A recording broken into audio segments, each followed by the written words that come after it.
Midnight, the crossroads stood empty under a moonless Mississippi sky. The air was thick, heavy with the smell of damp earth and something else. Something that made dogs howl in distant farmhouses. A young man waited there, guitar case at his feet, hands trembling not from the cold, but from what he was about to do. They say that when the devil comes to collect a soul, he doesn't announce himself with thunder or fire. He simply appears as if he'd been standing there all along, waiting. And on this night, in the spring of 1931, Robert Johnson was about to discover if the old stories were true. This is Soul Chronicles. I'm your guide through the shadows of history, where music and mystery intertwine like vines on an old graveyard fence. What you're about to hear is the most famous legend in blues history, a story that has haunted musicians for nearly a century. But here's what makes it different. Robert Johnson was real, his music was real, and something changed him at those crossroads. Before we walk this dark road together, subscribe to Soul Chronicles and hit that notification bell so you never miss a story about the souls who touched the impossible. Leave a comment telling me which blues legend you want me to uncover next, because every story here guards a secret that refuses to stay buried. Robert Leroy Johnson was born in May of 1911 in Hazelhurst, Mississippi, into a world that offered black men few paths and even fewer dreams. The Mississippi Delta in those days was a landscape of cotton fields stretching to the horizon, sharecropper shacks leaning against the wind, and juke joints where men and women went to forget, if only for a night, the weight of their lives. Music was everywhere, pouring out of those wooden shacks, drifting across the fields at sunset. The blues wasn't just entertainment. It was survival. It was prayer. It was the sound of a people who had learned to turn suffering into something beautiful. Young Robert loved music with a desperation that worried his family. He'd watch the older bluesman, his eyes wide, his fingers twitching as if already feeling the strings. He wanted to play. God, how he wanted to play. But there was a problem. Robert Johnson couldn't play guitar worth a damn. He was terrible, painfully, embarrassingly terrible. Other musicians would laugh when he picked up an instrument, roll their eyes when he asked to sit in. One bluesman, Sunhouse, later recalled seeing young Robert at a juke joint trying to play along. The sound was so bad that Sunhouse had to ask him to stop. The humiliation burned like acid. But Robert didn't give up. He disappeared for a while, maybe 6 months, maybe longer. Nobody paid much attention. Young men came and went in the Delta. Work took them away, or trouble, or just the restless need to see what lay beyond the next county line. When Robert Johnson came back, everything had changed. Picture this, a Saturday night at a country juke joint somewhere deep in the Delta. The air inside is blue with cigarette smoke, thick with the smell of corn whiskey and sweat. Sunhouse is playing, his steel guitar crying out notes that seem to come from someplace beyond human reach. The crowd is moving, swaying, lost in the music, and then, through the door, walks Robert Johnson. Quiet, confident, carrying a guitar like it's part of his own body. He asks if he can play. Sunhouse, remembering the terrible player from before, almost says no, but something in Robert's eyes makes him step aside. Robert Johnson sat down. He tuned that guitar with the ease of someone who'd been doing it for a lifetime, and then he began to play. The room went silent. Not the polite silence of an audience giving someone a chance, but the stunned, breathless silence of people witnessing something they cannot explain.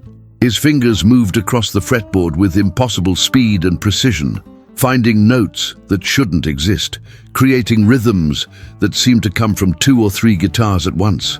His voice, when he sang, was haunted, ancient, as if channeling every lost soul who'd ever walked those Delta roads. Sunhouse would later say he'd never heard anything like it. Nobody had.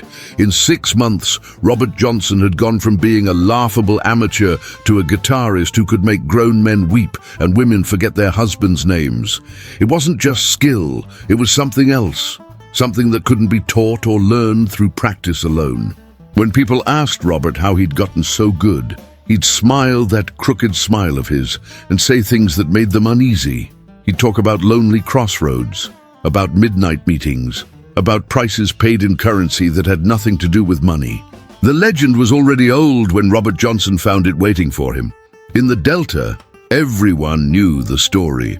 If you wanted to master an instrument, if you wanted power beyond what human effort could achieve, you went to a crossroads at midnight. Not just any crossroads.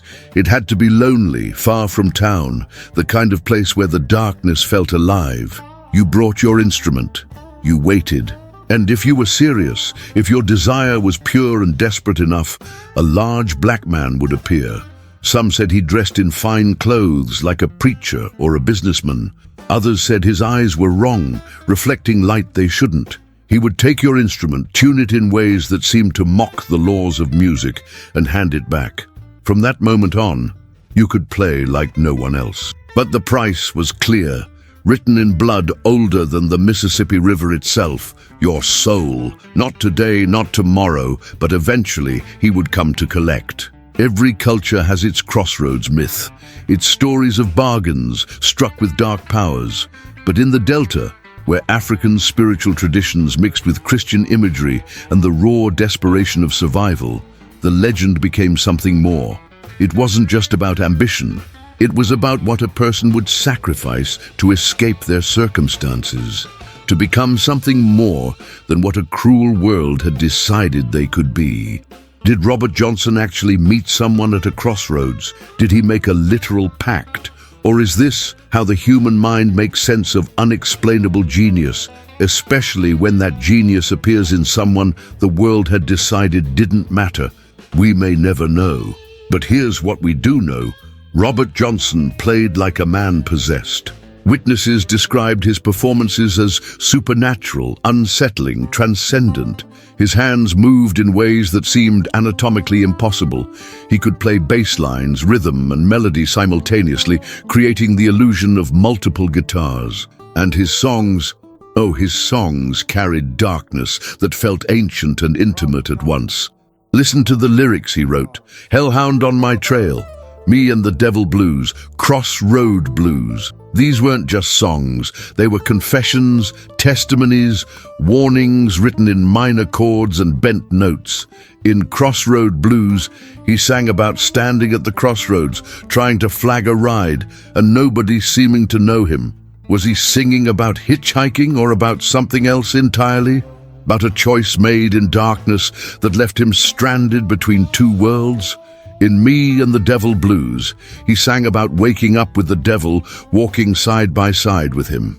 The intimacy of that image, the casual horror of it, still sends chills down the spine nearly a century later.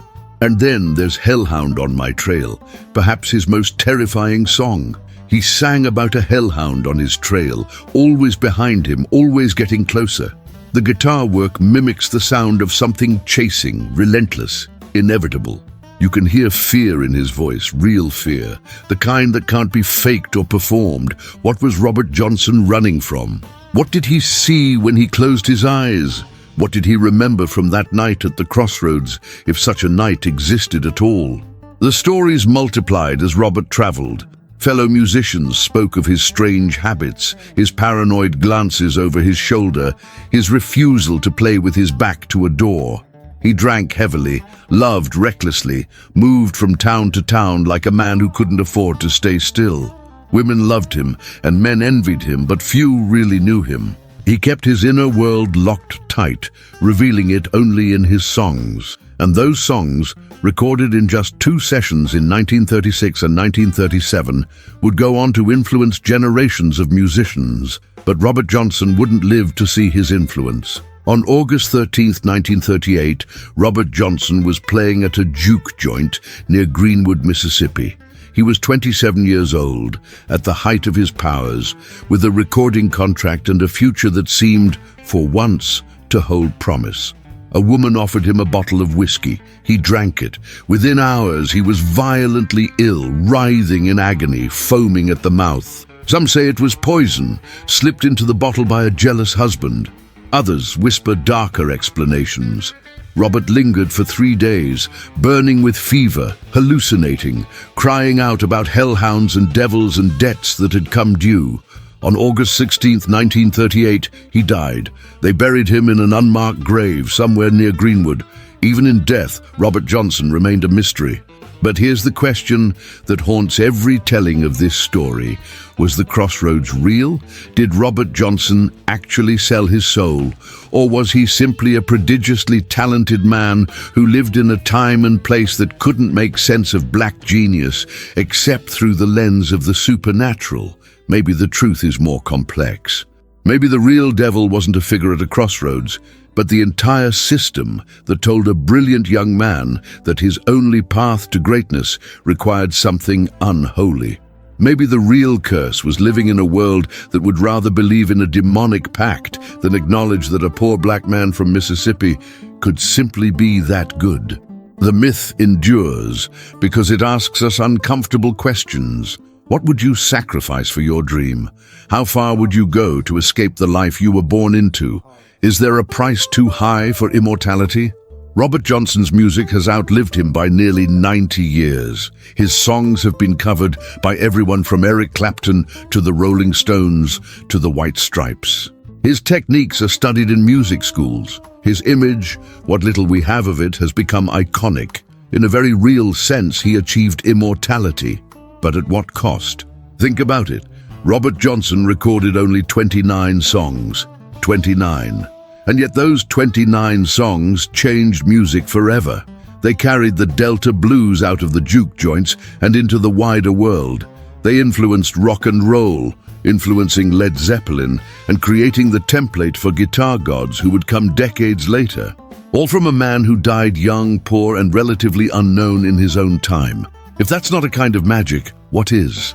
There's a recording studio in San Antonio, Texas, where Robert Johnson laid down some of his most famous tracks. The building still stands. People who've worked there late at night report strange things. Sounds of a guitar playing when the building is empty. The smell of whiskey and earth, a feeling of being watched. Are these just stories, urban legends building on an existing myth? Probably. But they speak to something real. The way Robert Johnson's presence still lingers, the way his music still feels like it's coming from somewhere beyond the normal world.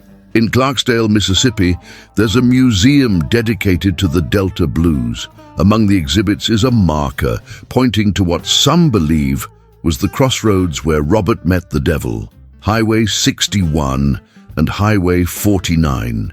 It's become a pilgrimage site for blues fans from around the world. They stand there, guitars in hand, hoping to feel some echo of what Robert felt. Most feel nothing but the Mississippi heat and the rumble of passing trucks. But some, a few, claim they feel something else. A presence, a question hanging in the air, a sense that the crossroads is still waiting, still offering its terrible bargain to anyone desperate enough to listen. The doctor who saw Robert in his final days, a man named Richard Collins, later said that Robert kept talking about a debt. He said Robert seemed terrified, not of dying, but of what came after. Dr. Collins, a rational man of science, couldn't explain the fear he saw in Robert's eyes. It was primal, absolute, the fear of a man who knew exactly where he was going and wished with all his remaining strength that he didn't. So what's the truth? Was Robert Johnson a musical genius who practiced obsessively during his time away, learning from older bluesmen and developing his own style through sheer determination and talent? Almost certainly. Was he also a man haunted by his choices, by the legends that grew around him, by the weight of being seen as something more and less than human? Absolutely. The two truths don't cancel each other out. They coexist, like the major and minor notes in a blues chord, creating something richer and more complex than either truth alone. Perhaps the real power of the Robert Johnson legend isn't whether it's literally true. It's what it reveals about the price of greatness, the hunger for transcendence, and the stories we tell to make sense of talent that seems to come from beyond the human realm. Every truly great artist pays a price, not always to the devil at a crossroads, but to their art itself. They sacrifice normalcy, stability, sometimes sanity. They give everything to their craft, burning themselves up in the service of something larger. In that sense, every great artist makes a pact. They trade the ordinary life for the extraordinary one, comfort for creation, peace for passion. Robert Johnson's music sounds the way it does because it carries genuine emotion, genuine experience, genuine darkness. You can't fake that. You can't manufacture it through technique alone.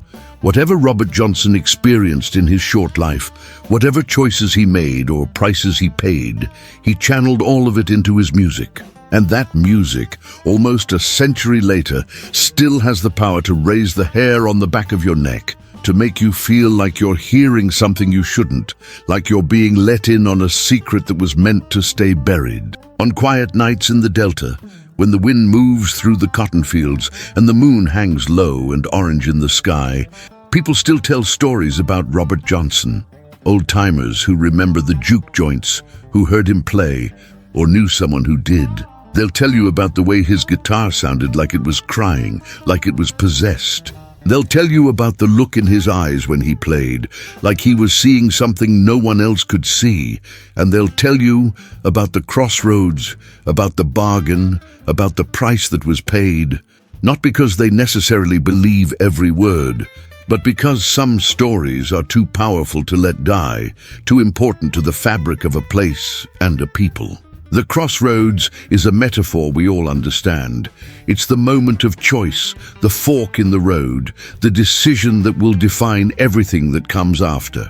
We all face our crossroads, moments when we must choose between the safe path and the dangerous one, between who we are and who we might become.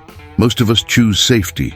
We choose the known world, the predictable life. But some, the ones who change the world, who create art that outlives them, who touch something transcendent, they choose the other path. They walk into the darkness carrying nothing but their instrument and their hunger. And when they return, if they return, they're different, changed, marked, capable of things that seem impossible. Robert Johnson chose his path, whether it led to a literal crossroads at midnight or simply into the depths of his own dedication and talent, we'll never fully know. What we do know is that he emerged from wherever he went with the ability to play guitar like it had never been played before. He created a body of work that continues to influence musicians nearly 90 years after his death. He became a legend, a myth, a cautionary tale, and an inspiration. And he paid for it with his life, dying young and far from home, his grave unmarked, his story incomplete. But maybe that's fitting. Maybe the mystery is the point. Maybe Robert Johnson would smile that crooked smile if he knew we were still arguing about what happened at the crossroads, still trying to separate the man from the myth. Because in becoming a mystery, he achieved a kind of immortality that mere fame could never provide. He became eternal, the way only legends can be. He became the crossroads himself, the question every artist must answer. What are you willing to sacrifice? What are you willing to risk? How badly do you want it? The guitar Robert Johnson played that night when he stunned Son House and everyone else is long gone. The juke joints where he performed have mostly collapsed into dust. The people who knew him are all dead now, their memories buried with them. But the music remains. Those 29 songs recorded in hotel rooms with primitive equipment, capturing lightning in a bottle. They're still here. Still playing, still asking us to listen carefully to what they're really saying. They're still haunted, still powerful, still dangerous in their beauty. If you listen closely to Crossroad Blues, past the surface story about hitchhiking, you can hear something else. You can hear a man standing at the intersection of the known and unknown, the human and the supernatural, asking himself if he has the courage to cross over. You can hear the moment of decision, the acceptance of whatever price must be paid. And in the instrumental breaks, in those impossibly fluid runs of notes, you can hear what he found on the other side. Not evil, exactly, but something beyond good and evil, something raw and true and unbearably intense. The last photograph we have of Robert Johnson shows a young man in a sharp suit holding a guitar, looking directly at the camera with eyes that seem older than his years. There's something in that gaze, something knowing and sad and defiant all at once. He looks like a man who's seen too much, who knows how his story ends. But he doesn't look afraid, not in that moment. He looks like a man who made his choice and is living with it for better or worse until the bill comes due. Maybe the truth about Robert Johnson and the Crossroads is simpler than we think. Maybe there was no devil, no supernatural pact, no literal selling of souls. Maybe what happened was this. A young man, burning with ambition and talent and desperation, went somewhere alone and made a promise to himself. He promised that he would become the greatest, no matter what it took, no matter what he had to give up, no matter how short his time might be. He promised to pour everything he had into his music, to hold nothing back, to burn bright even if it meant burning out. And he kept that promise. He gave everything, his health, his peace of mind, his chance at a normal life, ultimately his life itself. He gave it all to the music, and the music in return made him immortal. Perhaps the real devil at the crossroads is always ourselves. Our own hunger, our own willingness to sacrifice, our own capacity to choose the extraordinary over the safe. Robert Johnson met himself at that crossroads, looked into his own soul, and made a deal with his own potential. He unleashed something in himself that could not be contained, could not be controlled, could not be stopped until it had consumed him entirely. That's the real horror of the story, and the real beauty. He became what he wanted to become, and it destroyed him, and the destruction was worth it because the music survived. The Crossroads is still there, you know. Highway 61 and Highway 49 in Clarksdale, Mississippi. It's marked now, turned into a tourist attraction, photographed by visitors from around the world.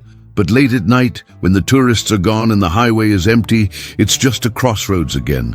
Just an intersection of two roads in the Mississippi Delta, surrounded by flat fields and big sky. Nothing special, nothing supernatural, unless you believe, unless you listen, unless you stand there at midnight with your instrument and your hunger and your willingness to pay whatever price is asked. And maybe you'll hear it. The echo of a guitar played by impossible fingers, creating impossible sounds. The ghost of a voice singing about hellhounds and devils and choices made in darkness. The whisper of a question that has haunted artists for centuries. What are you willing to give for greatness? The Crossroads doesn't answer that question. It just asks it over and over, waiting for someone brave enough or foolish enough to say yes. Robert Johnson said yes. On a midnight in 1931, or maybe it was just in the privacy of his own determination, he said yes. And for 7 years he played like a god. And then he died, young and poisoned and afraid, crying out about debts and demons and prices paid in full. But the music didn't die. It couldn't. It had already escaped, already spread, already begun its work of changing the world. Robert Johnson's music is still alive, still influencing, still asking us to believe in the impossible. So was it real? Did Robert Johnson sell his soul to the devil at a crossroads in Mississippi? The answer doesn't matter as much as we think it does. What matters is that he played with the intensity of a man who believed it was true, who believed his time was limited, who believed he had to pour everything into every note because the hellhound was always on his trail. That belief, true or false, created art that transcends its origins. It created music that will outlive all of us, all our certainties and doubts and attempts to explain away the mystery. Maybe that's the real magic, not in the crossroads itself, but in the willingness to believe in it, to believe that greatness requires sacrifice, to believe that some powers can't be earned through ordinary means, to believe that there are moments in life when we stand at an intersection, alone in the dark, and must choose between the safe road and the one that leads into the unknown. Robert Johnson chose the unknown, and whatever he found there, it gave us music that will echo as long as anyone plays the blues.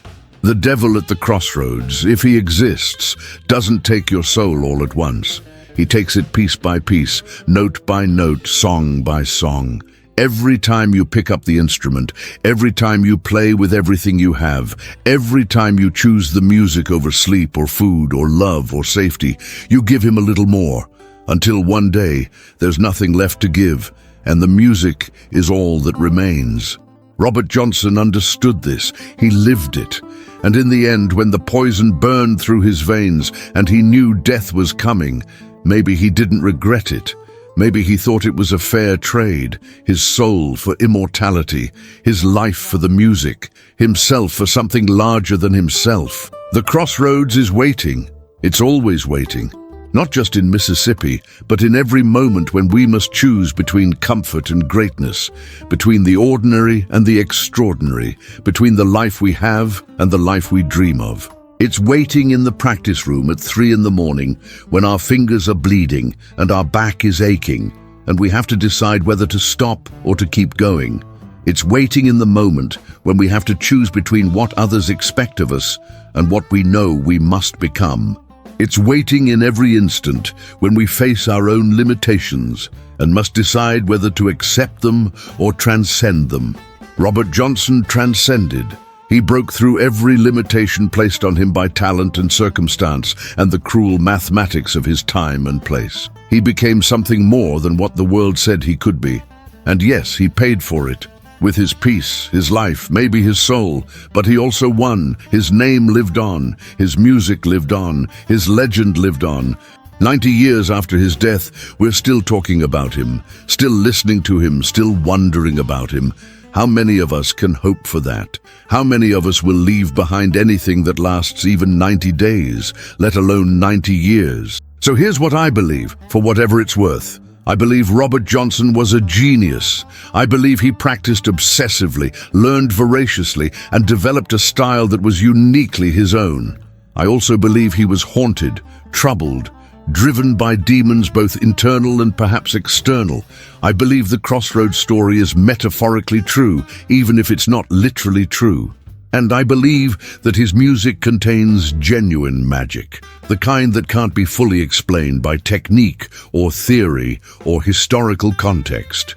It's the magic of a human being pushing beyond human limits, touching something transcendent and bringing it back to share with the rest of us. The last time anyone saw Robert Johnson alive, he was lying on a dirt floor, burning with fever, whispering about devils and debts. The last time anyone heard him play, witnesses said it was the most beautiful and terrible thing they'd ever experienced. He played like a man trying to exorcise demons, or maybe like a man calling them home. He played like he knew it would be the last time, like he was trying to fit a lifetime of music into a single night. And then he put down the guitar, and 3 days later he was gone. But not really gone, not entirely. Because somewhere tonight, someone is picking up a guitar for the first time, fingers clumsy on the strings, dreaming of playing like the masters. And if they're serious, if they truly hunger for it, someone will eventually tell them about Robert Johnson, about the crossroads, about the price and the promise. And they'll have to decide for themselves what they believe, what they're willing to risk, what they're willing to become. The legend doesn't end with Robert Johnson's death. It continues with every musician who faces their own crossroads, their own moment of decision. Do you play it safe, or do you risk everything? Do you accept your limitations, or do you challenge them? Do you live a long, comfortable, forgettable life, or do you burn bright and brief and leave something behind that will never die? These are the questions the Crossroads asks.